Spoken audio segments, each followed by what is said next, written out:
Hello అండి, ఈరోజు మనం ఒక కప్పు గోధుమ పిండితో స్వీట్ ఎలా చేసుకోవాలో చూద్దాం రండి. గుంత పొంగనాలు, స్వీట్ గుంత పొంగనాలు ఎలా చేసుకోవాలో చూద్దాం రండి. స్టవ్ మీద పెనం పెట్టుకొని 1 కప్పు బెల్లం వేసాను, 2 కప్పులు వాటర్ వేసాను. అందులోనే పాకం ఏం అవసరం లేదు, బెల్లం అంతా కరిగిపోతే సరిపోతుంది. అందులోని ఇప్పుడు 2 యాలకులు కూడా దంచి వేసాను. చూడండి, పాకం అవసరం లేదు, బెల్లం అంతా కరిగే వరకు ఇలా కరిగించుకుని సరిపోతుంది. ఇప్పుడు మరొక బౌల్లోకి ఇలా అయిన తర్వాత బెల్లం అంతా కరిగిపోయిన తర్వాత మరో బౌల్లోకి వడపోసుకోవాలి. వడపోసుకొని పక్కన ఉంచుకున్న తర్వాత మరొక బౌల్లోకి 1 కప్పు గోధుమ పిండి, 2 టేబుల్ స్పూన్ల రవ్వని, ఉప్మా రవ్వ అంటాం కదా, ఆ రవ్వను వేసాను. అందులోనే 2 టేబుల్ స్పూన్ల వట్టి కొబ్బరిని కూడా తురిమేసి వేసుకున్నాను.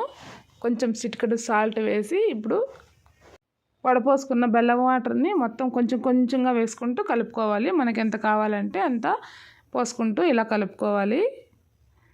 చూడండి, ఇలా కొంచెం కొంచెం పోసుకుంటూ కలుపుకున్నాం కదా, ఎక్కడ కానీ ఉండలు అనేది లేకుండా బాగా కలుపుకోవాలి. ఇలా కలుపుకున్న తర్వాత లాస్ట్లో కొంచెము చిటికెడు వంట సోడా వేసాను. ఇష్టం ఉంచే వేసుకోవచ్చు, లేకపోతే ఏం అవసరం లేదు. నేనైతే కొంచెం వేసాను. వేసి బాగా కలుపుకున్న తర్వాత చూడండి, ఇలా బాగా కలుపుకోవాలి. ప్లీజ్ లైక్ చేయండి, సబ్స్క్రైబ్ చేసుకోండి. చూడండి, ఇలా లైన్స్ పడాలి, ఇలా అంటే కరెక్ట్గా ఉన్నట్లు. ఇప్పుడు మూత పెట్టేసి పక్కన ఉంచుకుందాం 5 మినిట్స్ పాటు. 5 మినిట్స్ తర్వాత చూడండి, పిండిని మళ్ళీ ఒకసారి బాగా ఇలా కలుపుకొని స్టవ్ మీద పెనం పెట్టుకొని, పొంగనాలు పెనం పెట్టుకొని కొంచెం కొంచెం ఇలా గుంతల్లో ఆయిల్ వేసుకోవాలి. ఆయిల్ వేసుకున్న తర్వాత నువ్వులు కూడా వేసుకోవాలి. తెల్ల నువ్వులు వేసాను నేనైతే, కొంచెం కలర్ఫుల్గా ఉంటుందనేసి వేసాను. ఉంటే వేసుకోవచ్చు, లేకపోతే ఏం అవసరం లేదు. నేనైతే వేసాను.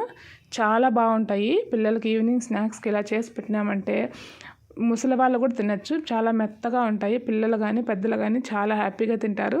హెల్త్కి కూడా చాలా మంచిది. మనం ఇంట్లో చేసి పెట్టామంటే చాలా మంచిది కదా హెల్త్కి కూడా. చూడండి, ఇలా 2 వైపులు కాల్చుకుంటూ తీసి పక్కన ఉంచుకున్న తర్వాత చూడండి, ప్లేట్లోకి తీసి పెట్టాను.